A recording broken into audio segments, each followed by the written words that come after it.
પોરબંદરમાં આંબેડકર જયંતિ નિમિત્તે ભીમ મહોત્સવ સમિતિ દ્વારા રેલી સહિતના કાર્યક્રમનું આયોજન કરવામાં આવ્યું છે। ત્યારે આ કાર્યક્રમને લઈને જિલ્લા પોલીસ વડાએ એક બેઠક પણ યોજી હતી। આવનાર 14મી એપ્રિલ કે જે 136મી ડૉક્ટર બાબા સાહેબ આંબેડકરની જન્મજયંતિ હોય અને આપણે જન્મજયંતિ શાંતિપૂર્વક ઉજવવાની હોય, આજે એક એસપી કક્ષાએથી તમામ પોલીસ અધિકારી તરફથી એક શાંતિ સમિતિની બેઠક પણ મળી હતી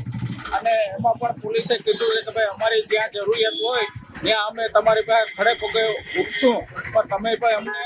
થોડોક સાથ સહકાર આપજો તો આ રેલી આપણી કાયદેસર અને શાંતિપૂર્વક યોજાય એવી મારી સમાજના પોરબંદર જિલ્લાના અનુસૂચિત જાતિના લોકોને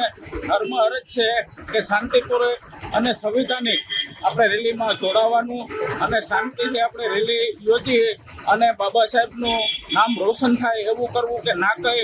એમાં બણકાટ નીકળે, જે બણકાટ નીકળી છે એની સામે જો પોલીસ એક્શન લે તો કોઈ સમાજના આગેવાન ક્યાંય પણ કોઈ પાસે સાથે ઊભા રહે છે નહીં, એટલે એટલી નોંધ લેવી એવી અમારી નર્મ અરજ છે।